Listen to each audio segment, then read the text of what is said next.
कि तेजस्वी से जितना पप्पू मेहनत करते हैं, आने वाले दिनों में जितना दिन पप्पू लालू प्रसाद जी जिंदा है उतना ही दिन तेजस्वी का सितारा बुलंद रहेगा। लेकिन जिस तरह से सोने के चम्मच लेकर के पैदा हुए हैं और पप्पू यादव के मुकाबले वो 10% भी मेहनत नहीं कर पाते हैं, लोगों के समस्याओं से नहीं जुड़ पाते हैं, लोगों के सवालों से नहीं जूझते हैं। जब सेना विरोधी युवा विरोधी अग्निपथ योजना आई, मुझे तिहाड़ जेल में डाल दिया गया उस योजना का विरोध करने के कारण। उस वक्त हम हमारे समर्थन में खड़े रहे। नमस्कार, मैं हूं अनुकुल तिवारी और वॉइस आप देख रहे। देखिए, पूर्णिया में हम मौजूद हैं, पूर्णिया लोकसभा में हम मौजूद हैं और यहाँ का जो पल्ला है वह आप भी जानते हैं कि किस तरफ भारी है। पप्पू यादव की तरफ भारी है। लोग के जुबान पे एक ही नाम है, पप्पू यादव, पप्पू यादव, पप्पू यादव। और अब सारे संगठन के जितने भी लोग हैं वो पप्पू यादव के साथ आ चुके हैं। वो किसान के संगठन की बात करें या फिर युवा हल्ला बोल अनुपम की बात करें या पूर्व मंत्री की बात करें, सारे लोग पप्पू यादव के साथ आ चुके हैं। क्या कुछ कह रहे हैं अग्निवीर को लेकर, क्या कुछ कह रहे हैं पेपर लीक को लेकर, क्या कुछ कह रहे हैं कि भाजपा एनडीए को हराएगा, जो हम उनके साथ हैं। पप्पू यादव के साथ सारे लोग पहुंच गए। किस तरह से सारे लोग जो है 3 लोग मौजूद हैं, प्रेस कॉन्फ्रेंस कर रहे हैं। वो क्या कुछ कह रहे हैं पप्पू यादव के बारे में, क्या कुछ कह रहे हैं तेजस्वी यादव, लालू यादव के बारे में। और लालू यादव डरते हैं पप्पू यादव से, सीधे कह रहे हैं, आप सुन लीजिए सीधे कि तीनों लोग क्या कुछ कह रहे हैं। पप्पू यादव सदन का मेंबर बना क्योंकि उनको खतरा है कि तेजस्वी से जितना पप्पू मेहनत करते हैं, आने वाले दिनों में जितना दिन पप्पू लालू प्रसाद जी जिंदा है उतना ही दिन तेजस्वी का सितारा बुलंद रहेगा। लेकिन जिस तरह से सोने के चम्मच लेकर के पैदा हुए हैं और पप्पू यादव के मुकाबले वो 10% भी मेहनत नहीं कर पाते हैं, लोगों के समस्याओं से नहीं जुड़ पाते हैं, लोगों के सवालों से नहीं जूझते हैं। तो आज यही कारण है कि पप्पू यादव से डर, भय, खौफ के कारण कि पप्पू जी तेजस्वी को पढ़ने नहीं, इसलिए किसी तरह से पप्पू को इन तमाम सोच और कोशिशों के पीछे एक ही मकासद है जो मैंने आपको कहा। इसलिए लेकिन इंसान सोचता है कुछ और या कुदरत कुछ और करता है। और जिस तरह से लोगों ने पप्पू यादव के प्रति, आज मैं घूम रहा हूँ पिछले 4-5 दिनों से, समाज का हर तबका, कल मैं उस इलाके में, किस इलाके में थे, कस्बा के इलाके में थे, और जिस कस्बा के इलाके में हम कुशवाहा वोटों का जो उम्मीदवार हमारे यहाँ जो एमपी है, सिटिंग एमपी है, उनका जो ससुराल का इलाका था, उस इलाके में भी देखा कि कुशवाहा में भी, दिमाग में भी अच्छी संख्या, काफी अच्छी संख्या वोट इनके साथ जुड़ा हुआ है। दलित का वोट है, आदिवासियों का वोट है, समाज के सब तबके का वोट आज पप्पू यादव को के साथ खड़ा है।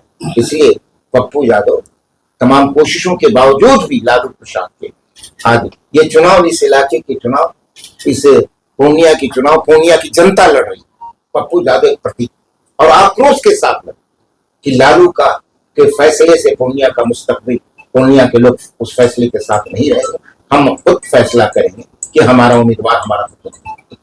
इसलिए आपने देखा कि कल तेजस्वी यादव के मीटिंग में भी जितनी भीड़ होनी चाहिए वो बहुत कम थी और आक्रोश से झलक रहा था तेजस्वी के भाषण से। ये तमाम चीजें दर्शाती हैं कि पूर्णिया में पप्पू यादव का कहीं किसी के साथ कोई मुकाबला नहीं है। और पप्पू यादव अपार वोट जनता के आशीर्वाद में मिल रहा, अपार वोट से समाज के सब तबके, मुसलमानों का लगभग 90% से भी ज्यादा, यादव का, दलित का, हर समाज के हर तबकों का वोट जो हम लोग घूम रहे हैं, जो मूल्यांकन किया है उसमें लगता है कि कहीं कोई लड़ाई दूर दूर तक लड़ाई के में सब लोग बहुत पीछे रहे।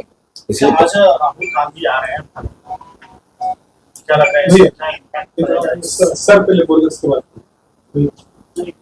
जो देश बेचने वाले लोग हैं और दूसरी तरफ देश बचाने वाले लोग हैं, एक तरफ देश को तोड़ने वाले लोग हैं, एक तरफ देश को जोड़ने वाले लोग हैं। और उस परिस्थिति में मुझे लगता है कि हम सब के लिए महत्वपूर्ण है कि जो एनडीए के उम्मीदवार हों, जिनको जो सबसे मजबूती से जो हरा रहे हैं, उनका समर्थन हम लोगों को, सबको, सच्चे देशभक्तों को करना चाहिए। जो एनडीए के जो उम्मीदवार हैं उनको हराने की कोशिश नागरिकों को करनी चाहिए। पूर्णिया में स्पष्ट रूप से मेरा ये मानना है कि एनडीए के खिलाफ जो फाइट है वो पप्पू यादव दे रहे हैं, इसमें कोई कंफ्यूजन नहीं। और अगर कोई तीसरा है तो वो नुकसान ही पहुंचा रहा होगा इस लड़ाई को, वो इस लड़ाई में मदद नहीं कर रहा है, मैं जिस बड़ी लड़ाई की बात कर रहा हूँ। तो एक बात तो ये, दूसरी बात देखिए, जब से युवा हल्ला बोल आंदोलन पूरे देश में, देश की जो सबसे बड़ी समस्या है किसी भी सर्वेक्षण में आप देख लीजिए, अभी भी टीवी अखबारों में खूब सर्वे आ रहे हैं, बेरोजगारी देश का सबसे बड़ा मुद्दा है। और बेरोजगारी को राष्ट्रीय बहस, चुनावी बहस में लाने की हमने लगातार कोशिश की। एक तरफ तो वो सत्ता है जो कसूरवार है इस चरम बेरोजगारी की स्थिति लाने के लिए। 45 साल का रिकॉर्ड टूट चुका है। हर 2 घंटे में 3 बेरोजगार खुदकुशी कर रहे हैं। कई आंकड़े हैं एनसीआरबी का, एनएसएसओ का, उसके डिटेल्स में मैं अभी नहीं जा रहा। और आंकड़े ही नहीं है, रियल लाइफ स्टोरीज है। सड़कों पे कई एजिटेशंस हुए। और 2018 का एसएससी में जो गड़बड़ियां हुई थी उसके खिलाफ जो पहला बड़ा आंदोलन था युवा हल्ला बोल का, जिसको हमारे साथियों ने अंजाम तक पहुंचाया था, मैं जब उस आंदोलन को याद करता हूं तो भी मुझे याद आता है कि पप्पू जी उन रेयर पॉलिटिशियंस में से थे, नेताओं में से थे, जो उस आंदोलन को समर्थन देने के लिए दिल्ली के सीजीओ कॉम्प्लेक्स पर खड़े थे। उसके बाद जब यूपीएससी सीसैट का मूवमेंट हुआ उसमें खड़े रहे। जब रेलवे भर्ती में गड़बड़ी का मामला रहा उसमें खड़े रहे। जब सेना विरोधी, युवा विरोधी अग्निपथ योजना आई, मुझे तिहाड़ जेल में डाल दिया गया उस योजना का विरोध करने के कारण, उस वक्त हम हमारे समर्थन में खड़े रहे। जब पटना के गांधी मैदान में हम उपस्थित थे तो उस वक्त पप्पू जी साथ में खड़े थे। तो ये लंबी फहरिस्त है कि जब जब उचित सही विषयों पे जो आम जन को प्रभावित करते हैं, उन मुद्दों पे जब भी कोई आंदोलन हुआ है, जब भी कोई एजिटेशन हुआ है, तो पप्पू यादव उसमें साथ में खड़े रहे। इस बात को कोई झुठला नहीं सकता है और इसको हमने पिछले कुछ वर्षों में अनुभव किया है। तो मुझे लगता है कि यह चुनाव का जब समय है तो पूर्णिया के जितने भी मतदाता हैं, खासतौर पे जो युवा मतदाता है, और बड़ी आबादी है पूर्णिया में युवाओं की, और जब हमारे कई बड़े आंदोलन हुए तो पूर्णिया की बड़ी भूमिका थी। मैंने जब बिहार की यात्रा की थी 2022 में सभी जिलों की, तो पूर्णिया में बहुत ही अच्छा रिसेप्शन मिला था। खूब भारी संख्या में नौजवान युवा जुड़े थे। तो मैं आपके माध्यम से उन युवाओं से अपील करना चाहता हूं कि आज जाति धर्म से ऊपर उठकर वोट देने का समय है।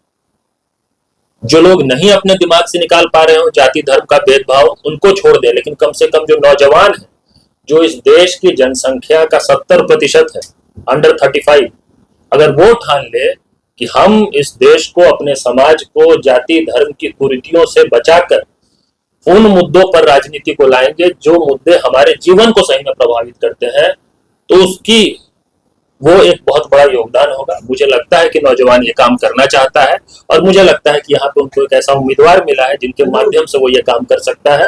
मैं बहुत होपफुल हूँ। मुझे उम्मीद है कि जिस दिन 4 जून को परिणाम आएगा पूर्णिया का, तो 4 जून के पूर्णिया के परिणाम में उन ताकतों को हार मिलेगी जो आज देश को बांटने का काम कर रहे हैं, जाति धर्म के नाम पे विभाजन कर रहे हैं, देश में बेरोजगारी। मोदी को बेनकाब करना और मोदी को आने से रोकना, ये संजीव प्रसाद मोर्चा का एजेंडा है।